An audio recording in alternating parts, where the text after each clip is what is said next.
नमस्कार साथियों, आप देख रहे हैं दैनिक टाइम्स कुलदीप दया के साथ। आज हम गांव खैराना में पहुंचे हैं जो ब्लॉक परिणाम बनता है डिस्ट्रिक्ट मेंढर। और यहाँ से जो नवनिर्वाचित सरपंच जो बन चुके हैं वो हमारे साथ बने हुए हैं। इस गांव के विकास के लिए इन्होंने क्या सोचा है, क्या ऐसी स्कीमें इनके दिमाग के अंदर है जो गांव को विकसित कराने के लिए ये सरकार से मांगे करेंगे और आपके गांव को उनका भरपूर लाभ मिलेगा, वो सभी बातें हम एक छोटे से इंटरव्यू के माध्यम से आप तक पहुंच जाते हैं। सर नमस्कार। नमस्कार जी भैया जी। इन्हीं हरियाणा का गांव खैराना में पहुंचने पर जी तहे दिल से धन्यवाद। धन्यवाद सर। हाँ सर, गांव बस्ती के सहयोग से मुझे जो सरपंच पद दिया गया है, इसके लिए मैं पूरे गांव बस्ती का तहे दिल से धन्यवाद करता हूं।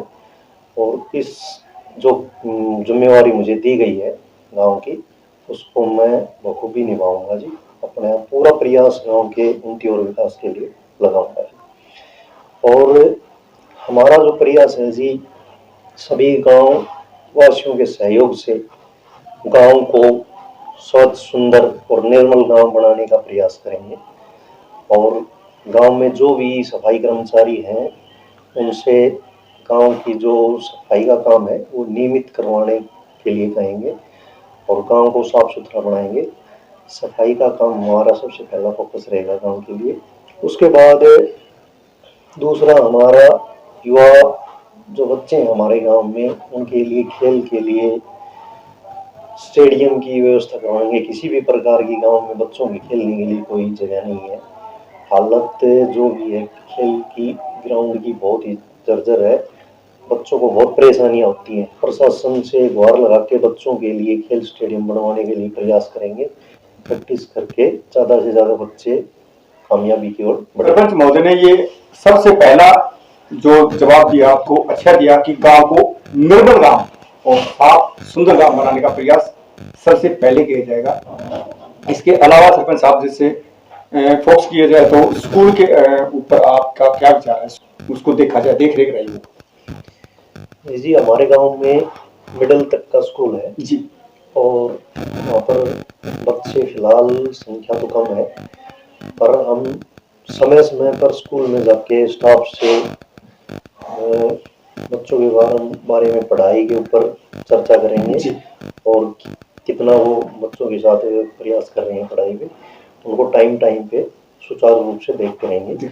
और बच्चों के उज्ज्वल भविष्य के लिए गांव की तरफ से पूरा प्रयास किया जाएगा कि जो भी स्टाफ है, अध्यापक है, अच्छे तरीके से बच्चों को पढ़ाएं और बच्चों की अच्छी तरह से पढ़ाई पे देख रेख करें। अच्छा विचार, क्योंकि जहां शिक्षा ही नहीं होगी तो वहां भविष्य कैसे बनेगा उन बच्चों का और कैसे देश आगे बढ़ेगा। टीचर समय पे आ रहे हैं नहीं आ रहे हैं, उन सभी बातों पे ध्यान दिया जाएगा। ये ठीक कहा इन्होंने।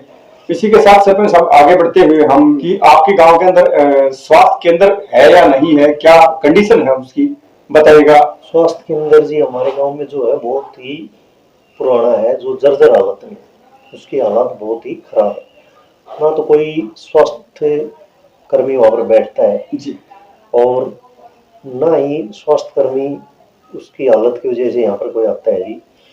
तो मैं प्रशासन से आपके चैनल के माध्यम से गुहार लगाऊंगा कि स्वास्थ्य की जो सुविधा है हमारे गांव में बहुत ही बदतर हालत है। जल्दी से जल्दी हमारे गांव में दोबारा से स्वास्थ्य केंद्र जो है उसका पुनर्निर्माण करवाएं और अच्छे स्वास्थ्य अधिकारी की मतलब यहाँ पर ड्यूटी लगाए, जिससे लोगों को स्वास्थ्य संबंधित परेशानी के लिए इधर उधर नहीं भागना पड़े।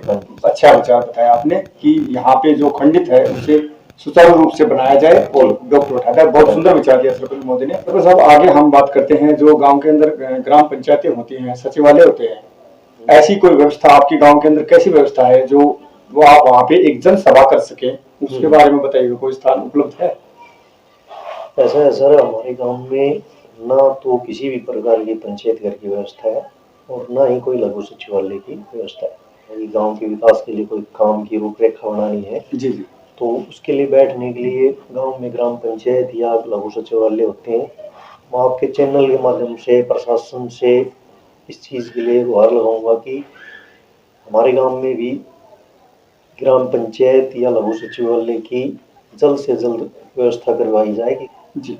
अभी देखा जाए तो हर गांव में सचिवालय की सुविधा है, सचिवालय बने हुए हैं, पंचायत भवन बने हुए हैं, लेकिन ये खैराना गांव के साथ ऐसा क्यों? अगर यहाँ है तो वो खंडित क्यों है, और नहीं है तो अब तक बना क्यों नहीं है?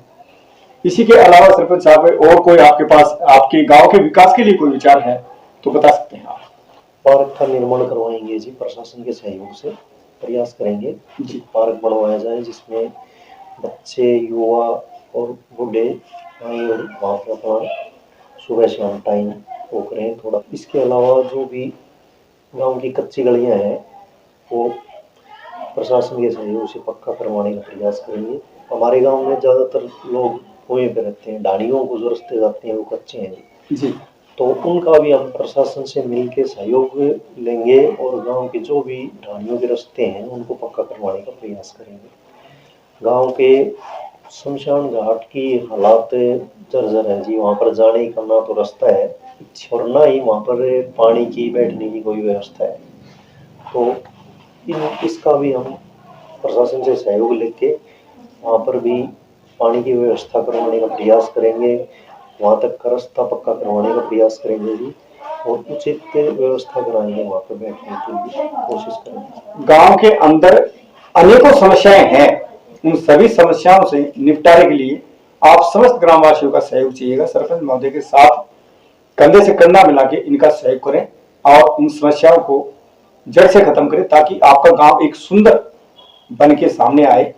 इस 5 साल की योजना के अंदर आपके गांव को और अच्छी तरह से विकास के ऊपर लेके जाए। इसी के अलावा सरपंच साहब आप कोई और विचार है तो बताइएगा, नहीं लास्ट आप संदेश अपने गांव वासियों को क्या देंगे? गांव में बच्चों के लिए लाइब्रेरी की व्यवस्था करवाएंगे प्रशासन के सहयोग से जी। गवर्नमेंट ने लाइब्रेरी और स्टेडियम वगैरह के लिए तो खुद ही प्रोत्साहन कर रही है जी।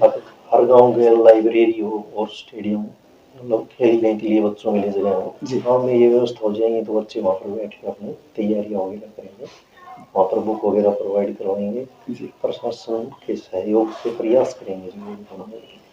तो सबसे मेन तो ये है कि सरपंच महोदय ने ज्यादा फोकस यहाँ पे आपके गांव के विकास के ऊपर दिया है और पहला फोकस से इनका आपके गांव की सफाई पे और नौजवान जो बच्चे हैं यहाँ से उनके भविष्य के लिए दिया है और जो समय समय पे हर चीज की निगरानी रखी जाएगा। आपके गांव के नौजवान साथी हैं वो शिक्षा अच्छी तरह से शिक्षा ग्रहण करके अपना भविष्य बनाए और अपनी लाइफ बनाए। इसी प्रकार की लेटेस्ट खबर देखने के लिए आप हमारे चैनल को सब्सक्राइब कीजिएगा, लाइक कीजिएगा। दैनिक करंट टाइम्स कुलदीप दहिया के साथ। जय हरियाणा, जय हरियाणा।